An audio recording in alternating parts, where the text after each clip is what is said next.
mundo, las familias tratan de reunirse para celebrar este día, algunos lo celebran a la distancia, pero qué bueno que nosotros tenemos el privilegio de venir a la casa de oración de nuestro Dios. ¿Cuántos creen que el Espíritu de Dios está acá? Bueno, pues entonces tenemos una razón suficiente para estar alegres, aunque cada domingo nos reunimos acá y tenemos ese privilegio de estar en la presencia de nuestro Dios. Hoy, junto a nuestros hermanos que son padres, pues vamos a celebrar el gran día de nuestro Dios, Padre Celestial. Dice en Isaías 64, versículos 8 y 9, dice: ahora pues, Jehová, tú eres nuestro Padre, nosotros barro y tú el que nos formaste. Así que obra de tus manos somos todos nosotros. No te enojes sobremanera, Jehová, ni tengas perpetua memoria de la iniquidad. Y aquí, mira ahora, pueblo tuyo somos todos nosotros. Hermanos, sabemos cuánta falta de santidad estamos cuando venimos adelante de Dios santo, santo, santo. Y precisamente siempre antes de empezar este tiempo de adoración, tenemos un tiempo en que oramos a nuestro Señor. Yo le pido que usted incline su vista y tenga ese momento de oración, y sobre todas las cosas le pida al Señor que nos prepare para este tiempo, que sabemos que somos indignos delante de su santidad. Qué bueno que la misericordia de Dios es tan grande que supera a nuestras debilidades humanas, pero aproveche y en su oración pida al Señor que lo prepare, que nos limpie de toda esa inmundicia que tenemos para estar en este tiempo en comunión con Él.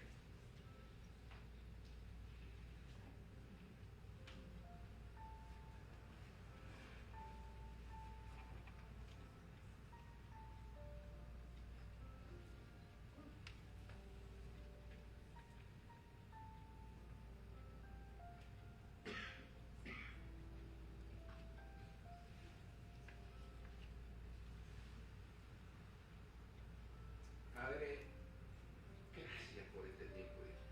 Gracias por este privilegio que tú nos das de estar aquí en tu casa, Señor. De poder estar en tu presencia, Señor. Y llegar a ese lugar santísimo, Señor, y tener este encuentro contigo, Dios. Dios mío, conocemos nuestra pobre condición, Señor. Pero también conocemos que tú eres un Dios santo, santo, santo, pero también un Dios misericordioso, que aún siendo indigno delante de tu santidad, tú nos recibes con los brazos abiertos, Dios. Ahora te pedimos, Señor, que tú nos prepares, Dios. Prepáranos para este tiempo, Señor. Que nada impida que nosotros podamos adorarte en espíritu, en verdad, que nosotros podamos llegar con una gran ofrenda delante de ti en este servicio, Señor, y que podamos honrar y glorificar tu nombre, Señor. Ayúdanos, Señor, a salir edificados a partir de tus palabras. Provea a nuestro pastor de tus palabras, Señor. Sé tú hablando a través de él y tocando nuestros corazones para salir henchidos a partir del alimento espiritual que vamos a recibir, Señor. Gracias te damos por este tiempo, Dios, y te pedimos que tú nos limpies, Señor. Que nos limpie y nos prepare para este tiempo, porque sabemos que somos indignos delante de ti, Señor. En nombre de tu Hijo amado Jesucristo te lo pedimos. Dice en 2 Corintios 6, 18, yo seré padre para ustedes y ustedes serán para mí hijos e hijas, dice el Señor Todopoderoso. Dice también en el Salmo 66, versículos del 1 al 4, aclamad a Dios con alegría toda la tierra, clamad la gloria de su nombre, poned gloria en su alabanza, decir a Dios cuán asombrosas son tus obras. Por la grandeza de tu poder se someterán a ti tus enemigos. Toda la tierra te adorará y cantará a ti, cantarán a tu nombre. Yo le invito a ponernos de pie y junto al grupo de alabanza a cantar.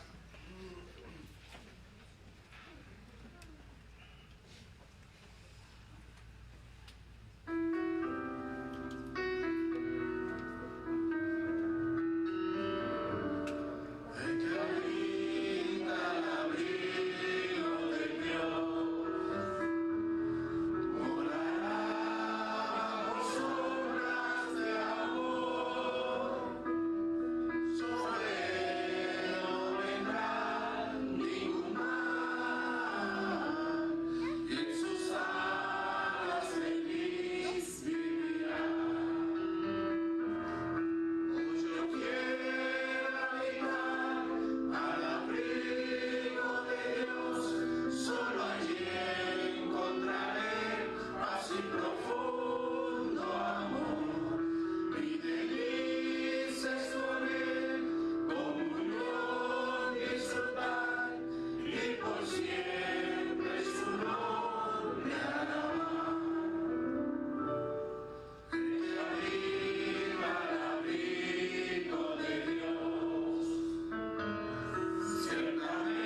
solamente honrarte y darte a ti la gloria.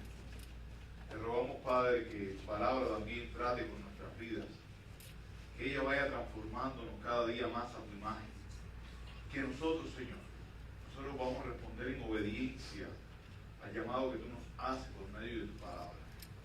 Bendícenos, Señor, ayúdanos y sobre todas las cosas recibe este servicio como una ofrenda grata, porque es dirigida a ti y solo a ti. En nombre de Jesucristo te adoramos, oh Dios. Amén.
Yo soy el que borro tus rebeliones por amor de mí mismo, y no me acordaré de tus pecados.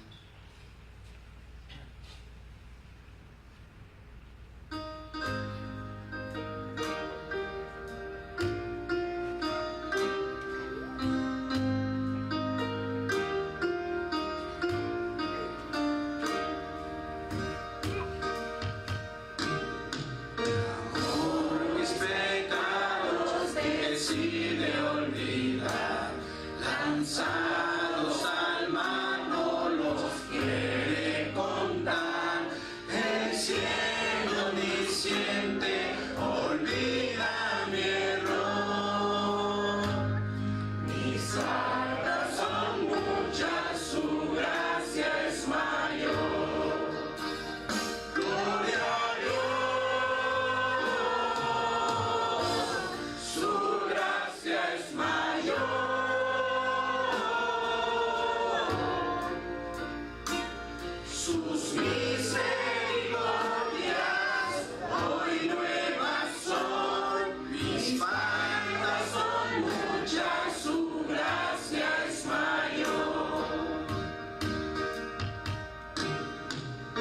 Paciente me aguarda en mi desviar, un padre que tierno me llama al hogar, recibe al débil alma pecador. Mis faltas son muchas, su gracia es mayor. Gloria a Dios, su gracia es mayor.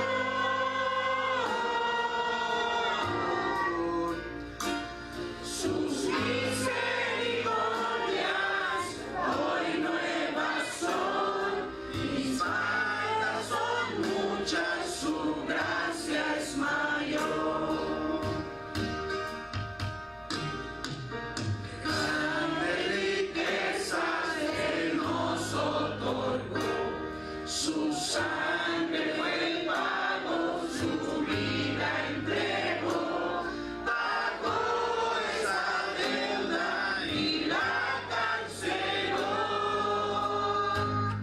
Mis faltas son muchas, su gracia es mayor. Gloria a Dios, su gracia es mayor.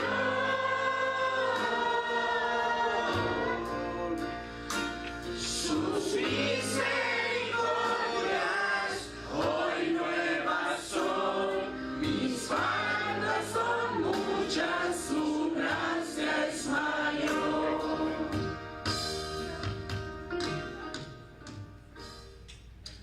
Amén, pueden tomar sus lugares.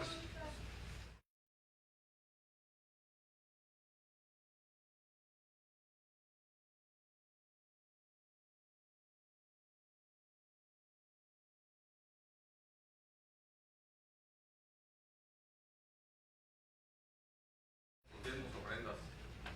Padre nuestro, te damos gracias por permitirnos estar un día más aquí en tu casa de oración, Señor, adorando y bendiciendo tu nombre, Señor. Señor, te pedimos que bendigas estos diezmos, ofrendas que vamos a pasar a recoger de nuestros hermanos, Señor, ya que ellos son para la obra y el crecimiento de tu iglesia. Todo esto te lo pedimos en el nombre de nuestro Señor Jesucristo Jesús. Amén.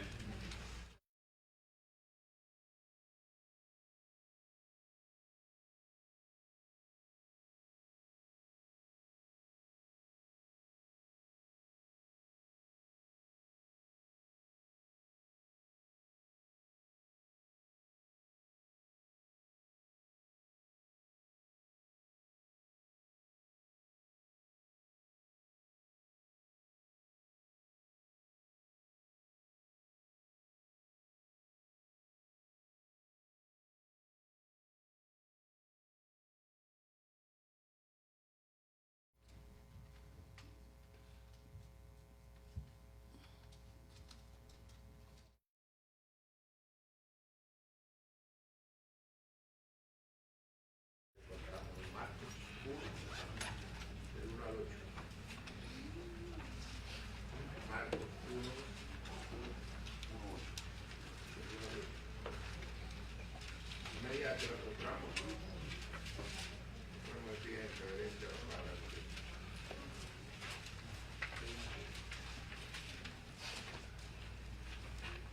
¿Listo? Principio del Evangelio de Jesucristo, Hijo de Dios. Como está escrito en Isaías el profeta, he aquí yo envío mi mensajero delante de tu faz, el cual preparará tu camino delante de ti. Voz del que clama en el desierto, preparad el camino del Señor, enderezad sus sendas. Bautizaba Juan en el desierto y predicaba el bautismo de arrepentimiento para perdón de pecados. Y salían a él toda la provincia de Judea y todos los de Jerusalén, y eran bautizados por él en el río Jordán, confesando sus pecados. Y Juan estaba vestido de pelo de camello, y tenía un cinto de cuero alrededor de sus lomos, y comía langosta y miel silvestre. Y predicaba diciendo: viene tras mí el que es más poderoso que yo, a quien no soy digno de desatar encorvado la correa de su calzado. Yo, a la verdad, pues os he bautizado con agua, pero él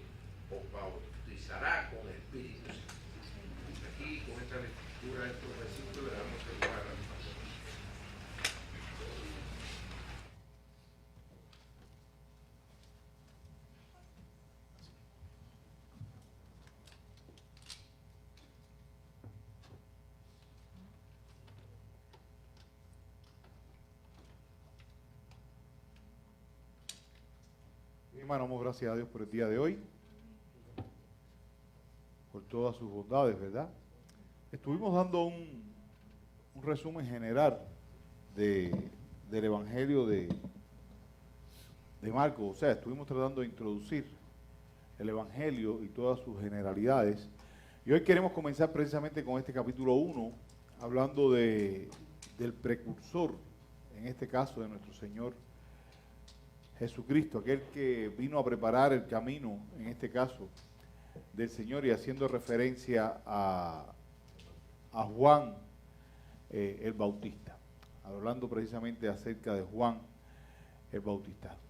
Cuando estaba estudiando este texto, llevo más de 2 semanas estudiándolo, o sea, el hecho de que me haya enfermado me dio la posibilidad de aún ahondar un poco más. Y realmente disfruté muchísimo el poder comprender muchas cosas que realmente Marcos está tratando de expresar en este inicio. Cuando uno comienza leyendo el primer versículo, dice estas palabras: principio del Evangelio de Jesucristo, Hijo de Dios. Esta primera expresión que se encuentra en el versículo número 1, algunos lo entienden o creen que es simplemente la presentación del Evangelio en sí mismo, del escrito como tal. Otros ven que es el comienzo, en este caso, del ministerio de Juan el Bautista, pero otros lo ven como el nuevo comienzo, o el comienzo, en este caso, de lo que es propiamente el Evangelio de Jesucristo. O sea, no solamente para hacer referencia a Juan, sino la entrada de Cristo precisamente en la historia. O sea, hay varias posiciones al respecto. Y es bien interesante cómo nosotros podemos mirar, y que para mí fue muy significativo el encontrar cómo comienza, en este caso, Marcos. Marcos comienza con la palabra principio. Esta es una palabra que es bien importante dentro de todas las escrituras. Si ustedes se dan cuenta, apenas se usa. O ninguno de los evangelistas, casi ninguno lo usa, solamente lo usa Juan.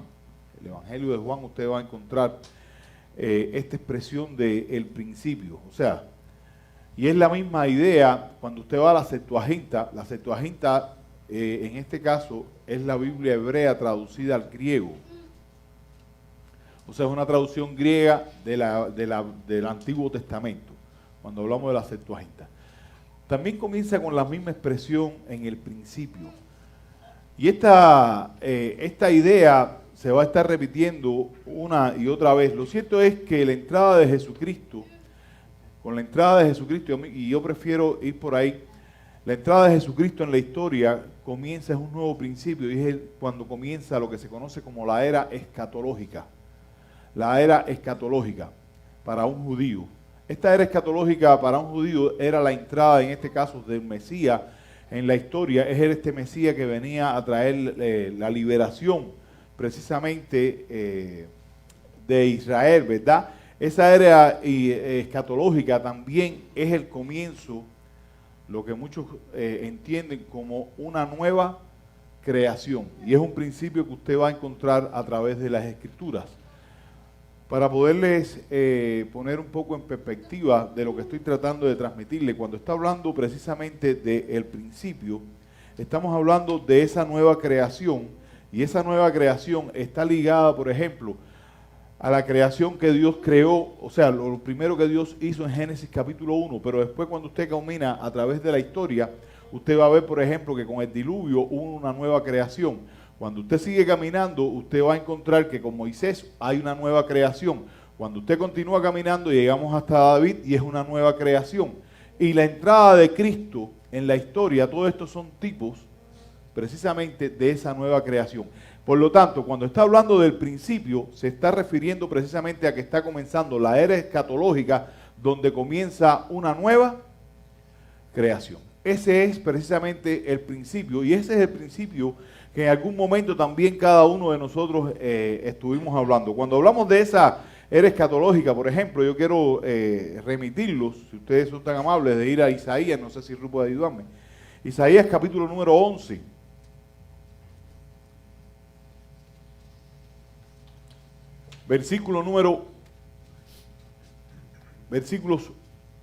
Isaías 11, versículos del 1 al 9.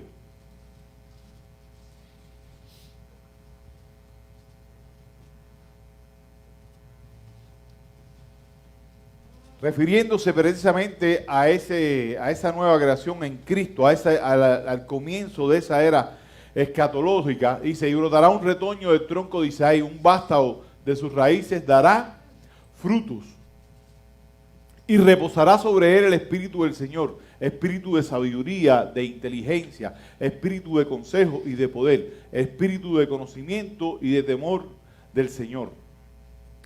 Se deleitará en el temor del Señor y no juzgará por lo que vean sus ojos, sino ni sentenciará ni lo que oigan sus oídos, sino que juzgará al pobre con justicia y fallará con equidad por los afligidos de la tierra.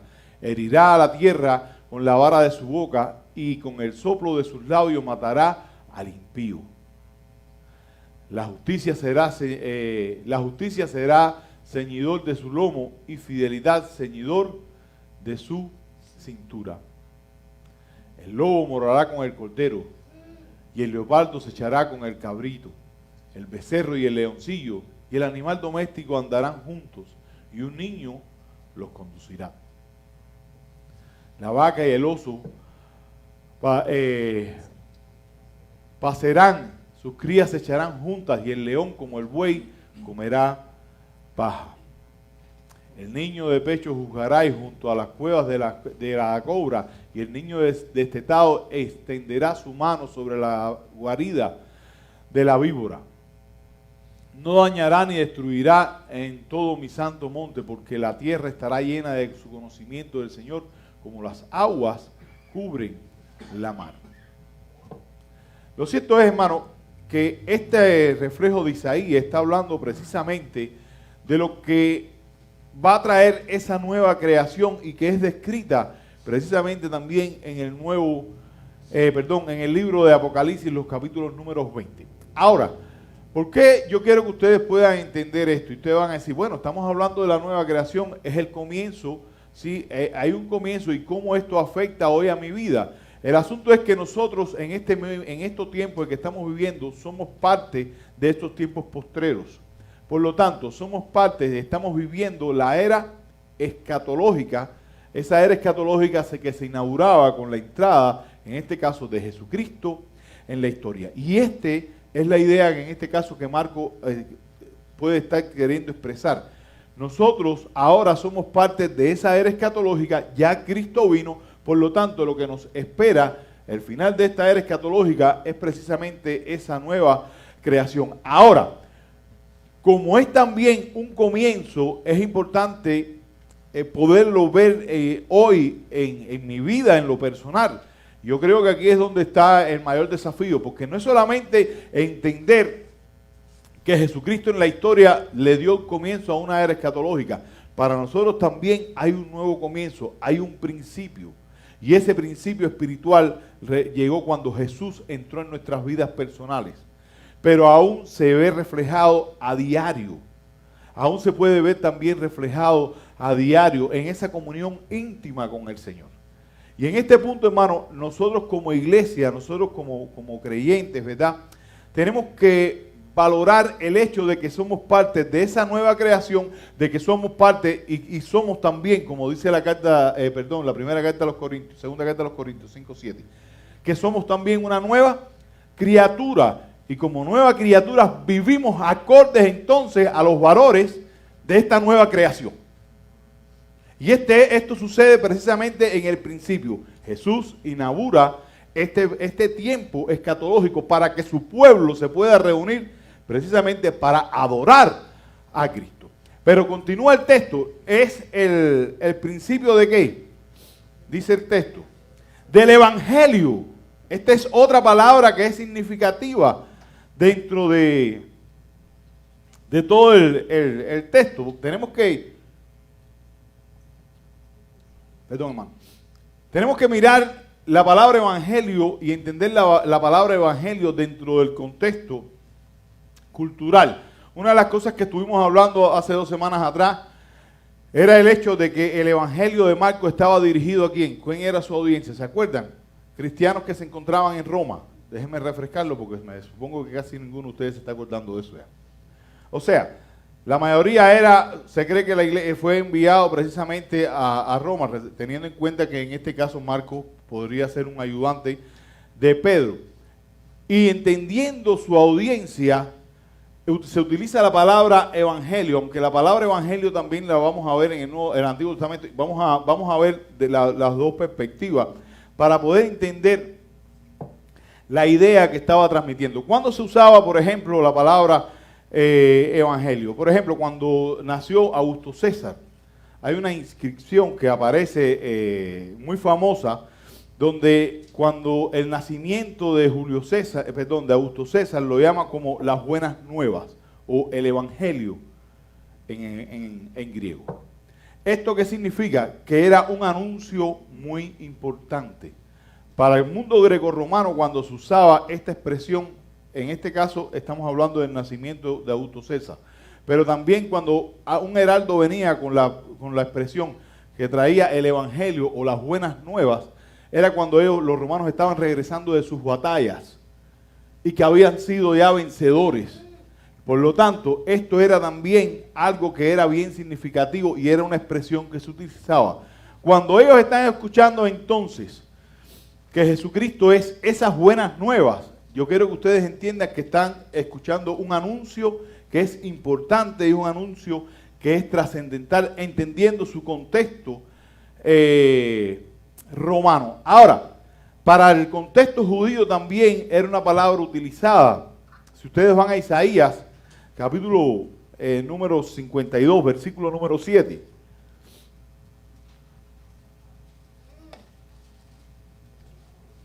¿Por qué? Porque esas buenas nuevas son parte de la inauguración de la era escatológica en este caso. Dice, qué hermosos son sobre el monte los pies de los que traen las buenas nuevas. O sea, la Septuaginta ahí traduce el evangelio, el que anuncia la paz, el que trae las buenas nuevas de gozo, del que anuncia salvación y dice, oh Sión, tu Dios reina. Este texto de Isaías es el anuncio de esa era escatológica tan importante, en este caso, pero lo más importante en todo esto, hermano, y creo que nosotros tenemos que tomar, ¿verdad? Por ejemplo, el Salmo 96 lo anuncia en Isaías 40, versículo 9 también está, el capítulo 61 de Isaías también, versículo 1, también se utiliza esta expresión de las buenas nuevas. Por lo tanto, cuando se habla de buenas nuevas, estamos hablando del comienzo de ese reinado, el comienzo de esa era escatológica. Y Jesucristo es ese que viene a nacer. Jesucristo es en sí mismo el evangelio. Cristo es las buenas nuevas. No solamente, porque muchas veces usamos la palabra evangelio y ni siquiera entendemos lo que significa evangelio. Y cuando lo entendemos simplemente nos detenemos y decimos, ¿qué significa evangelio? Decimos, buenas nuevas. No, no solamente es buenas nuevas. Cuando estoy hablando del evangelio, estoy hablando de Jesucristo, porque Jesucristo mismo es las buenas nuevas. Y esas buenas nuevas son las que un día cada uno de nosotros recibimos. Pero esas buenas nuevas, ahora nosotros somos portadores de ese mensaje. Y ahora la iglesia es responsable, entendiendo que estamos en los postreros tiempos, entendiendo que estamos en la era escatológica, que fue inaugurada con Cristo y será cerrada con su segunda venida, entendiendo que ahora la iglesia es la responsable, en este caso, de ser los mensajeros de esas buenas nuevas, ser esos heraldos que tienen que ir y comunicar esas buenas nuevas. Nosotros tenemos una responsabilidad y es la de predicar a Cristo. La de predicar a Cristo, que es el evangelio. Cristo mismo es el evangelio. Y esto era el comienzo del evangelio. Y después Marcos lo aclara de una manera increíble. Del evangelio de Jesucristo. Fíjense que Marcos nos dice del evangelio de Jesús. Marcos se ocupa inmediatamente de identificarlo con quién. Con Cristo. ¿Quién es el Cristo? ¿Entienden la palabra Cristo, hermano?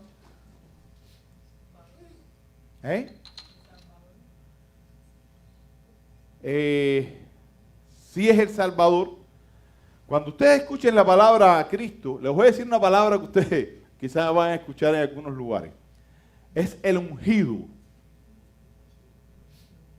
Es la palabra precisamente que se utiliza, perdón, en el Antiguo Testamento para el Mesías.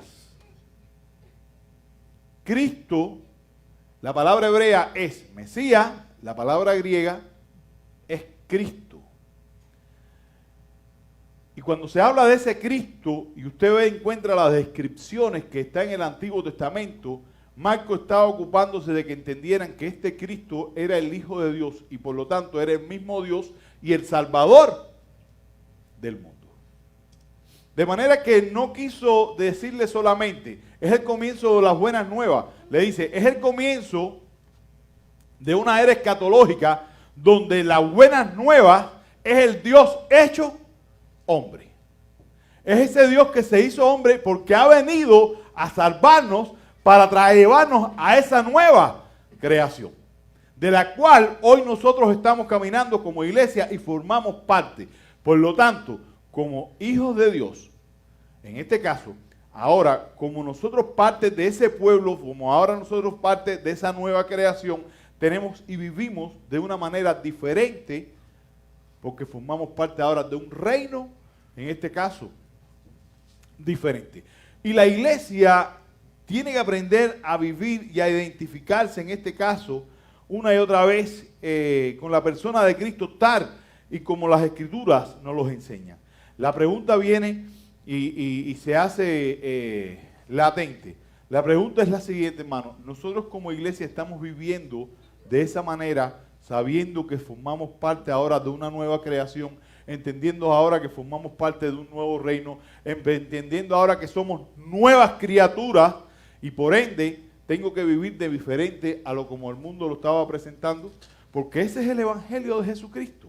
El Evangelio de Jesucristo es algo para vivir, es un nuevo comienzo también para usted, para poder vivir de una manera diferente.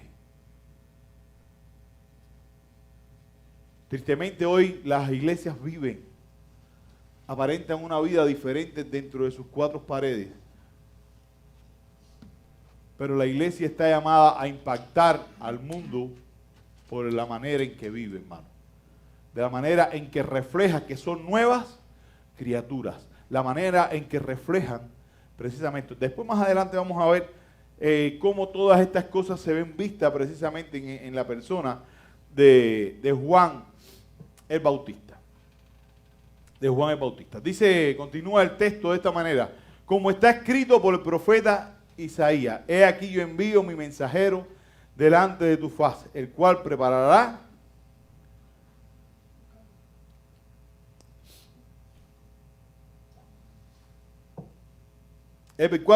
tu camino. Vos que clama en el desierto, preparar el camino del Señor, haced derechas sus sendas. O sea, este principio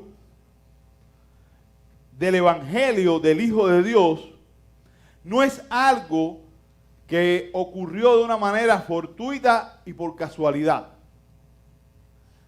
Esto es el cumplimiento de las Escrituras y esto se estaba asegurando precisamente Marcos de que su audiencia pudiera ver que este Cristo era el cumplimiento de las promesas hechas en el Antiguo Testamento.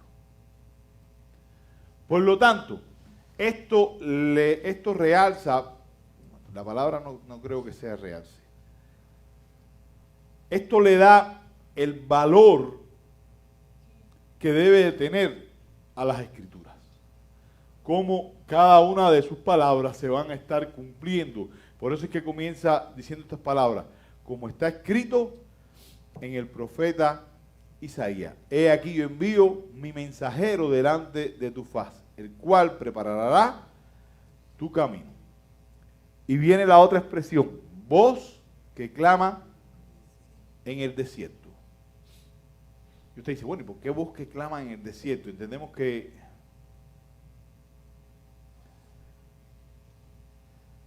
si usted mira un poco el panorama de las Escrituras, usted se va a dar cuenta que el tema del desierto es un tema importante para el pueblo de Israel. Lo va a ver presentes una y otra vez. Por ejemplo, el libro El Comienzo, y lo tenemos que ver así, el comienzo de Israel, su nuevo comienzo, ¿dónde fue? Por 40 años en el desierto. Estuvo precisamente por 40 años en el desierto. O sea que nosotros tenemos que mirar que cada una de estas frases vienen preparando, en este caso, la entrada del Mesías, y están ligadas a la salvación que el Señor viene a traer sobre su pueblo. Y después de haber introducido, en este caso Marcos, comienza a hablarnos, en este caso, de Juan el Bautista. Y viene a presentar a Juan el Bautista diciendo estas palabras: Juan el Bautista apareció en el desierto predicando el bautismo de arrepentimiento para perdón de pecados.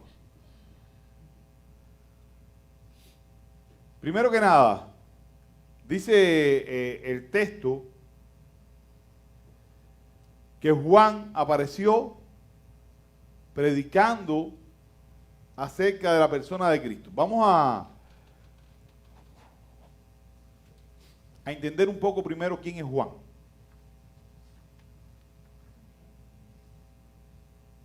Es conocido como el último de los profetas del Antiguo Testamento, aunque aparece en el Nuevo Testamento, o sea, del Antiguo Pacto. Déjenme usar esta palabra para que no se me confunda. Aunque aparece en el Nuevo Testamento, es conocido como el último de los profetas, porque es el precursor, aquel que viene a preparar el camino, en este caso, de Cristo. Muchos consideran, ¿han oído hablar de las cuevas del Qur'án? De los escritos del Qur'án. ¿No? Ok. Muchos consideran que Juan el Bautista era un esenio. ¿Quiénes eran los esenios? Los esenios eran una comunidad, en este caso, que vivía en estas cuevas, que se habían apartado debido a la corrupción tanto del sacerdocio, perdón. Oye, ¿me pueden bajar un poco la temperatura, subir la temperatura? Porque esto está aquí congelado ahora. Si alguien me puede ayudar con eso. Congelado estoy aquí. Los esenios era un grupo eran judíos que se habían apartado, en su mayoría eran sacerdotes, que eran los que realmente dirigían, y se consideraba que Juan era parte de ellos. Estas personas tenían votos, vivían de una manera muy austera, muy sencilla, tal como lo está en este caso reflejando se refleja en la persona de Juan. Pero no solamente es el tipo de vida que llevaban, sino que ellos se apartan debido a la corrupción del sacerdocio, cómo estaba aceptando, cómo estaba corrompido incluso con todo el gobierno romano. Y por otro lado, se habían apartado incluso de la teología que expresaban los fariseos. Recuerden que fariseos y saduceos eran los principales partidos en los tiempos de Cristo. Les estoy exponiendo esto, hermano, para que puedan tener una idea de Juan el Bautista. Y muchos consideran que Juan el Bautista, en este caso, era este hombre que formaba parte de esa comunidad de esenios. Ahora, dice el texto que él comenzó a predicar acerca del arrepentimiento de pecado. Y aquí es el tema que para mí es bien valioso, incluso en la actualidad. Juan el Bautista no necesitaba de todas las cosas que hoy se necesitan, teóricamente, para predicar el Evangelio. Él simplemente respondía en obediencia a un llamado que Dios le había hecho. Y dice el texto que él predicaba e iba bautizando. En este caso dice, Juan el Bautista apareció en el desierto predicando el bautismo de arrepentimiento. No podemos confundir nuestro bautismo, escuchen, el bautismo cristiano no es el bautismo de Juan el Bautista.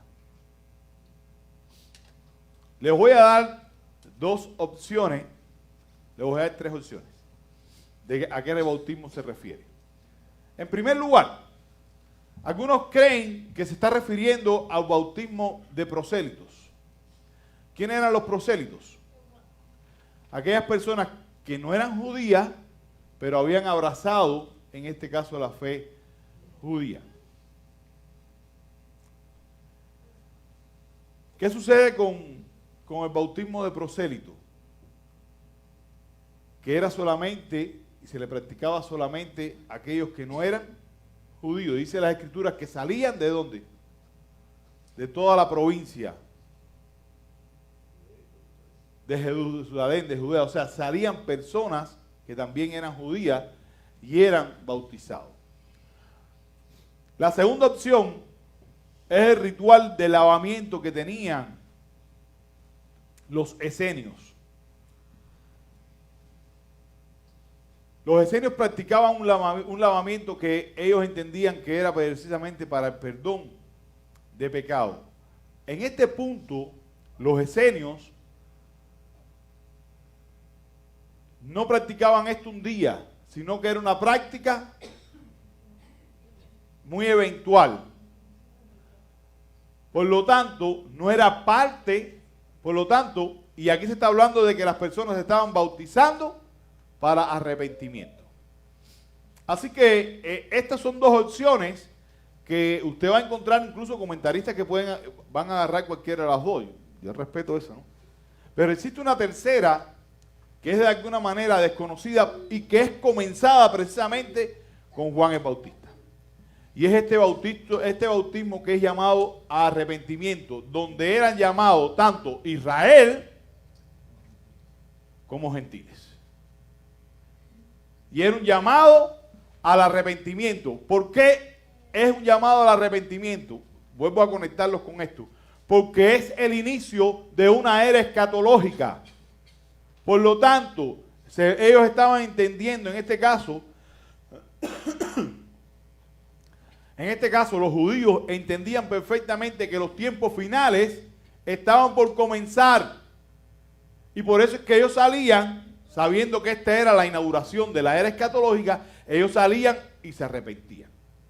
Y por eso es que ahí usted va a encontrar que el texto está diciéndole estas palabras. Y acudían a ir a él de todas las regiones de Judea y de toda la gente de Jerusalén, confesando su pecado. Eran bautizados por él en el río Jordán. Así que cuando hablamos precisamente de bautismo, es ese bautismo llamado al arrepentimiento. Ahora, no es el bautismo que nosotros practicamos hoy, porque ya usted ha sido salvo y ha sido bautizado en el Espíritu, y ahí después el bautismo en agua lo entendemos y lo miramos como una identificación precisamente o un testimonio público, en este caso, de que soy parte del pueblo de Dios, e identificándome con su muerte, con la muerte y resurrección de Cristo. Ya esto es otro tema que podemos en otro momento abordar. Lo que sí quiero que se le quede claro que el bautismo de Juan el Bautista no es el bautismo de nosotros. Son diferentes. ¿Entienden eso? Que es una práctica que comienza Juan el Bautista precisamente con el fin de dar señales de que comienza la era escatológica y que esa era escatológica comienza con un llamado al arrepentimiento. Una de las cosas que quiero que ustedes se lleven bien claro al respecto, y ustedes dicen, bueno, pero es que esto fue el inicio, pero el llamado, si ustedes van a través de las Escrituras, a través de todas las Escrituras, hay un llamado una y otra vez. Estamos hablando desde aquí, desde Génesis hasta Apocalipsis. Hay un llamado una y otra vez, ¿para qué? Al arrepentimiento. La manera de que el hombre puede relacionarse con Dios es precisamente arrepintiéndose. Dios una y otra vez llama a su pueblo al arrepentimiento. Ahora, hoy yo soy portador, no solamente soy llamado a arrepentirme, sino que soy portador de un mensaje donde tengo que llamar también, de la misma manera que Juan el Bautista estaba llamando y diciéndole a la gente, arrepentidos y bautícense. Hoy nosotros somos llamados a llamar y decirle cómo. Arrepentidos y creer en Cristo. Pero la palabra arrepentimiento perdón, sigue siendo la misma. Está presente, hermano. Arrepentirnos de nuestros malos caminos. Volvernos a Dios. Si ustedes van a Ezequiel, les voy a citar solamente un texto del Antiguo Testamento. Ezequiel capítulo 18, 30.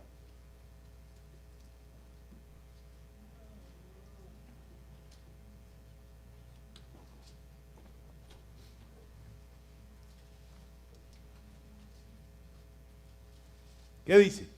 Por tanto, os juzgaré a cada uno conforme a su conducta, oh casa de Israel, declara el Señor. Y viene el llamamiento. Arrepentíos y apartaos de todas vuestras transgresiones, porque la iniquidad no sea piedra de tropiezo. Arrepentíos. No es, ven y acompáñame a la iglesia. Eso no es predicar el evangelio. No es decirle a la gente, mira, cree en el Señor y tú verás como todo te va a ir bien. Ese no es el evangelio. El llamamiento sigue siendo el mismo. Por lo tanto, nosotros como iglesia tenemos que ir y llamar precisamente a ese mundo ¿a qué? Arrepentidos y creer en Jesucristo. El problema es que decirle hoy a la gente arrepentido se vuelve un poco agresivo y grosero. Pero a nosotros no nos puede interesar eso, hermano. El evangelio no es para suavizar y decir que la gente se sienta bien. No, el evangelio es para ser confrontado con su pecado y que usted se arrepienta y puede entonces tener una correcta relación con el Señor. Y este es el mensaje que Juan estaba haciendo llamado. Ellos entendían que el final de los tiempos estaba por llegar. Por eso muchos llegaban, se arrepentían y se bautizaban.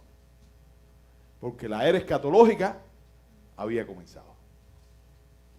Están siguiendo el hilo de la historia, ¿verdad? Dice, y el llamamiento nuestro, hermano,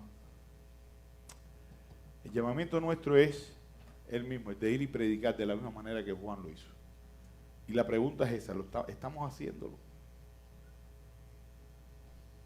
¿Estamos yendo, estamos predicando el evangelio? Versículo 6. Juan estaba vestido de pelo de camello, tenía un cinto de cuero a la cintura y comía langosta y miel silvestre. Y predicaba diciendo, tras de mí viene, ok, vamos a dejarlo ahí, un momentico. Dice,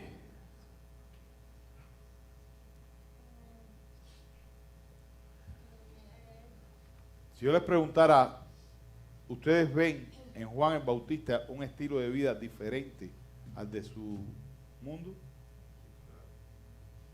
¿Sí o no?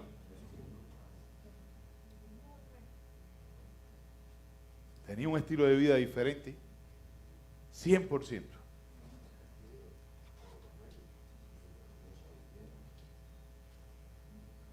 ¿Cómo es tu estilo de vida hoy?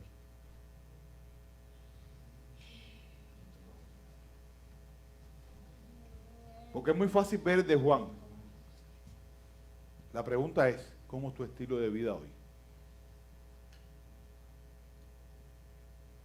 ¿Cuál es tu orden de prioridad?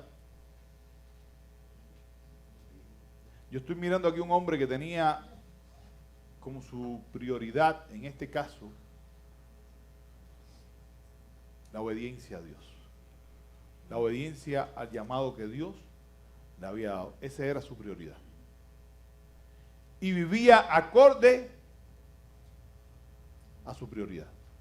Vivía acorde al llamamiento que Dios le había hecho. Y tenía un estilo de vida diferente.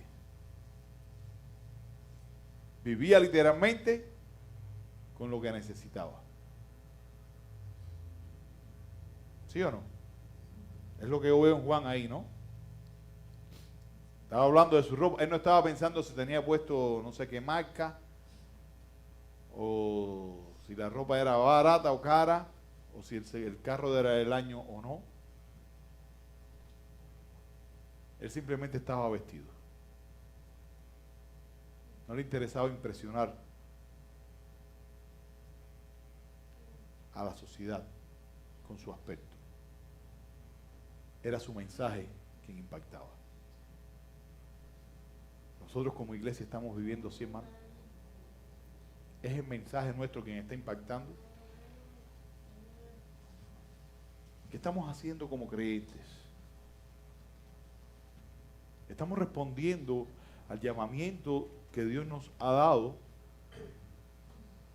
al mandamiento que el Señor nos ha dado. ¿Se dan cuenta que somos muy dados a ir por las apariencias y no enfocarnos en lo que realmente importa, que es la obediencia a Cristo? Y de nada sirve que usted esté diciendo ahora, oye, es verdad, no, ¿qué va a hacer al respecto? ¿Qué usted va a hacer al respecto? ¿Su estilo de vida va a impactar al mundo? ¿Va a asumir los cambios necesarios para que su estilo de vida impacte a la sociedad donde usted le ha propuesto vivir el Señor?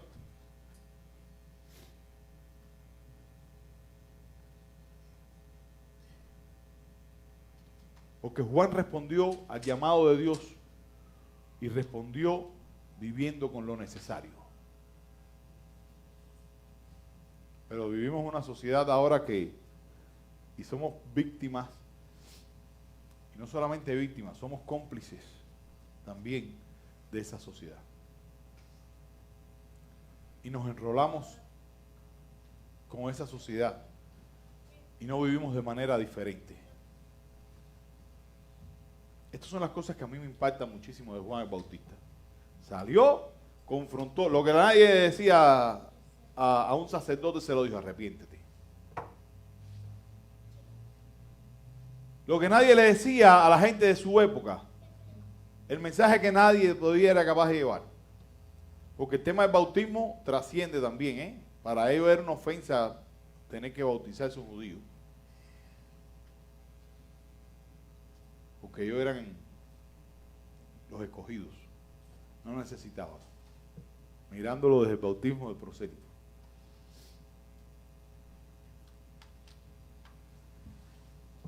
No solamente me habla del estilo de vida,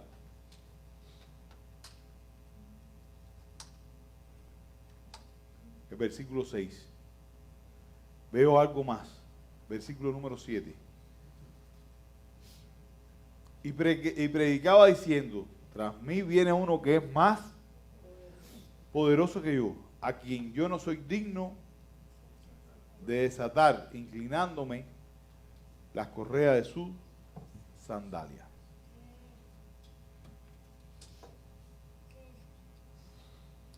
Nosotros como cristianos estamos motivados a vivir una vida santa que agrada a Dios.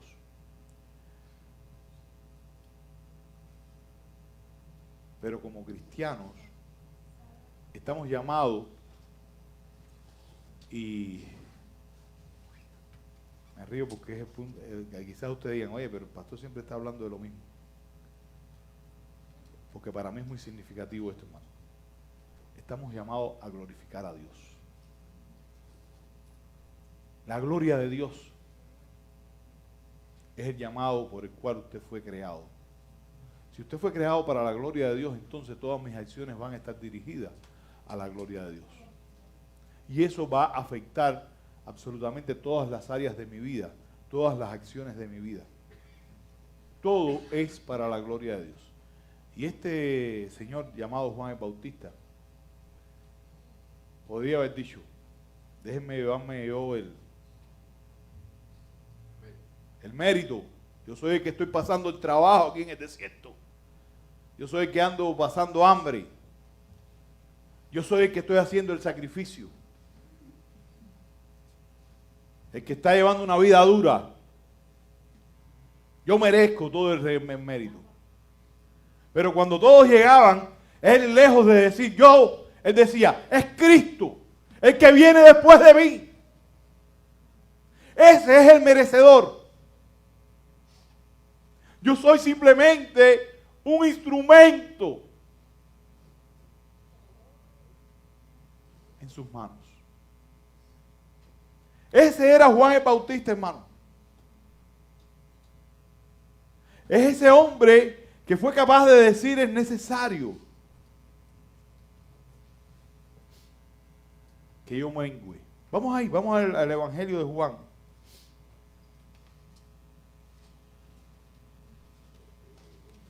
El 1:27.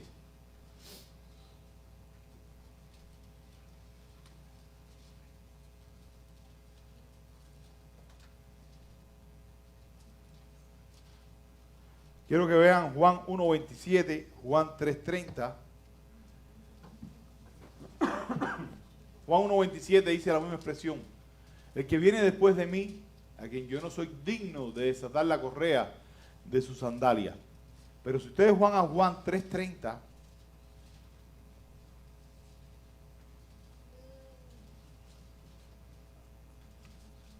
cuando los discípulos de Juan el Bautista vinieron armando tremendo chisme.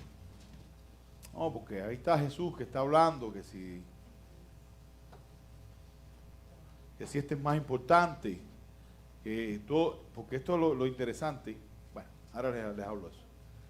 Cuando llegaron ellos y le dijeron, oye, ¿qué hay con esto? Juan el Bautista usó estas palabras. Es necesario que él crezca y que yo disminuya o que yo mengue.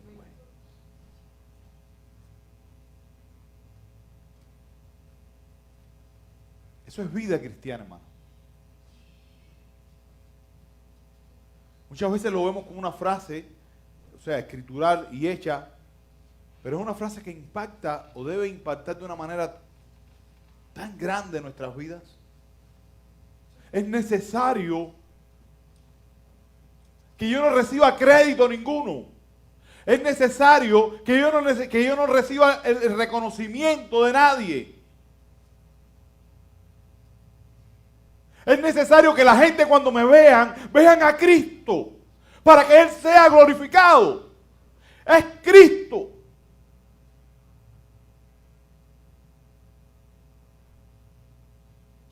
Nadie más que Cristo. Él y solo Él es digno de toda la gloria.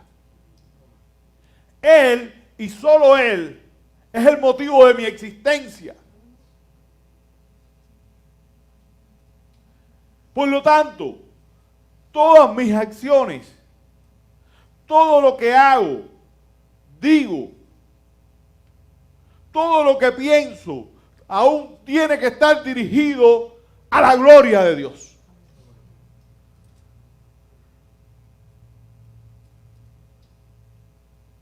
Y en este punto Juan el Bautista lo hacía, hermano. Y esto es algo digno de imitar. No solamente era obediente, no solamente iba llevando el mensaje, sino que cuando alguno intentó darle reconocimiento, él decía, no yo, No a mí. Es Cristo. Es el que viene detrás de mí.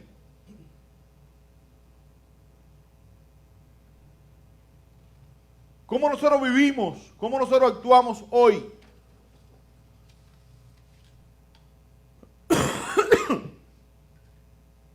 Cuando hacemos algo, soy el campeón.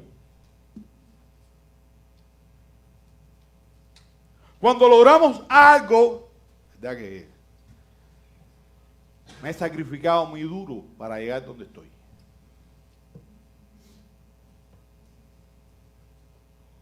Y he sacrificado mucho.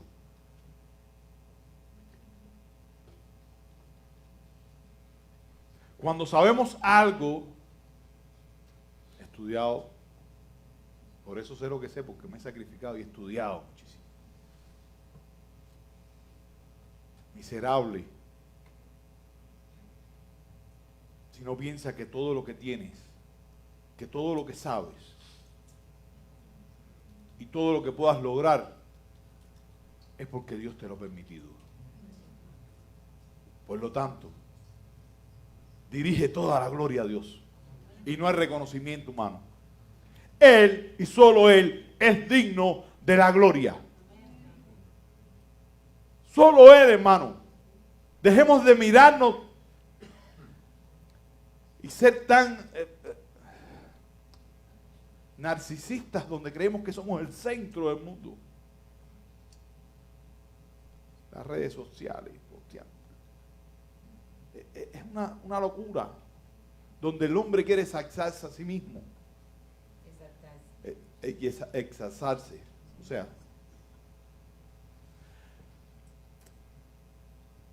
y piensan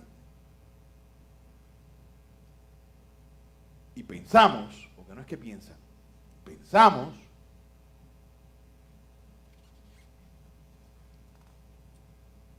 que lo mejor para nuestras vidas es que otros nos reconozcan.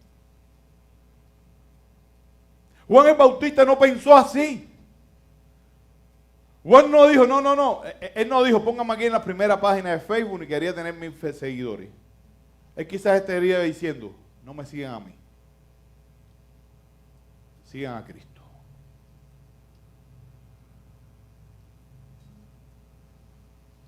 Y esa es la vida de Juan el Bautista. Es ese ejemplo que nos deja en las Escrituras. Y Marco quería dejarlo bien plasmado, porque había comenzado una era escatológica. Una era escatológica que estaba lista para un comienzo. Y el que aquel lo iba a inaugurar era este hombre. Este hombre que vino a predicar el arrepentimiento. Pero no solamente lo dijo de palabras, sino que vivía acorde a lo que predicaba. Y vivía de tal manera que cuando fueron a reconocerlo a él, dijo, no a mí. A Dios sea toda la gloria. ¿Cómo vives tú hoy? Entiende que estás en los tiempos finales, que eres portador de un mensaje, que debes vivir acorde a ese mensaje, y cuando alguien te reconozca, que reconozca la gloria de Dios y no a ti. ¿Lo vives así, hermano? Si no lo has hecho, pídele perdón a Dios y obedece a su llamado y vive acorde a como Él espera que lo hagas. Que el Señor les bendiga y el que tiene oído, que oiga. Vamos a orar. Señor, gracias por tu Hijo Jesucristo que lo enviaste. Lo enviaste a salvarnos, Padre.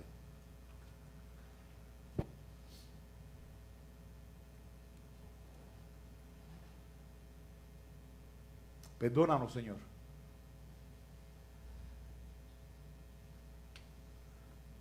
Te pedimos perdón porque somos egoístas. En muchas ocasiones, Señor, por no decir que siempre, nos preocupa más lo que las personas puedan pensar o decir acerca de nosotros y no de tu gloria.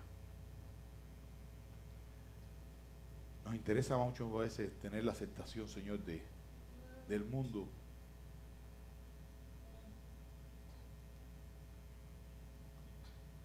Olvidando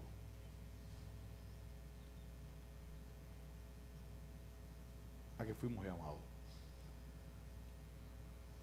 Perdónanos, Dios, perdónanos por nuestras miserias, por nuestros pecados, por nuestro egoísmo. Ayúdanos, oh buen Dios, ayúdanos. Para que cuando las personas nos vean, Señor, vean reflejada tu gloria. A que nosotros podamos ser portadores de ese mensaje de arrepentimiento. Y vivamos acorde, Señor, vivamos acorde a ese mensaje. Gracias por tu Hijo Jesús, Señor. Te lo pedimos, Padre, en el nombre de Jesucristo, tu Hijo. Amén. Que el Señor les bendiga, hermanos. Y así quedamos despedidos.